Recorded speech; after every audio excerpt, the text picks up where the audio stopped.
Hello, John Sichon, Rappler reporter sa Visayas. Nami diri karon sa Barangay Liki, Sugod Town, Northern Cebu. Kuyog nako si Ma'am Lynette Roble. Ma'am, unsay nahitabo diri, Ma'am? Nga grabe man kay kaguba inyong pawn store, Ma'am. Tungod sa linog. Tungod sa linog. Apektado ang akong balay dito sa ibabaw. Akong tindahan dire. Unsa ni ka dugay nga tindahan diri na? Unsa ni siya nga Dugay tindahan? na kuan ni dire. Dugay na kuan dire. Nag-sense pag pandemic pa ko dire. Oo. O padong pa pandemic dire na ko. Unsa mo orasa na kuan nay? Nampo diri katong pag Dito sa balay nako. Dito sa balay. Mas dito gyud ko naka kuan. Dito gyud binaka naaktuhan Okay ba ba, sa oo. balay o.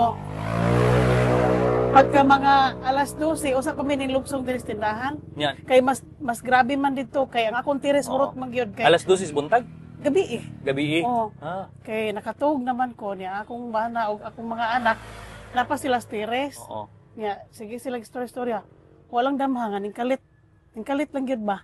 Kusog lang gyud kaisanan Oo. nya nakamatngon ko kay kanang tungod mo gisa kusog. Oo. Nya dayon kato nga tayo magkusog dimbangon na gyud ko nya kami dinaganay na gid mi wala na sira among prutan. Gawa sa gyud mi kay tungod sa kadako gyud sa bato, dako jud kay nga bato gyud. Murag payag kadako ang bato. Oo. Nga niigo gyud sa Montires. Kumusta man mo karon? Okay na mi, okay safety ra akong pamilya. Pero Ang among balay mo'y dako damage. Balay o tindahan. Kana naglibog ko o unsaon na mo pagbangon, pagbalik.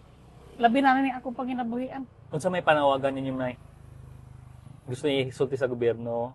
Unta kung naa sila i-share sa tanan gyud nga naay na damage. Mapilan lang pud unta ni. Kay ako kahibawog lagi unsaon ako pagsugod kay napo ko yung mga order trabaho unon. Di ko ka trabaho kay nadatugan aning bato. Unsaon na mo pagkuha aning tanang gamit na sa ilaw. Welding machine, akong compressor, akong kining grinder, Sunod. tanan gyud daghan pa ng item na sa ilaw gyud. Maglisod pa gyud ko sir. Hinaut Kami nga maabot sa Oo, maghinaot gyud ko nga. Kung naam sila i-cashier sa napiktahan, Oo. hinaot ko mapilan lang ko unta. Bisan makasugod lang ko hinahinay sa ginagmay ba kay dili lang kay ako kasama mga silingan Oo. gyud. Ako kay damage Ma'am po Lynette, sila. sige. Oh, thank Ma'am, you guys. sir. salamat. Salamat kay Ma'am. So, Salamat mo po, na sir. na dungog ninyo gikan kay Ma'am Lynette. So dire sa Barangay Liki, Sugod Town, muhatag pa mi og updates ninyo sa Livable Cities chat room sa Rappler Communities app. So stay tuned for more updates.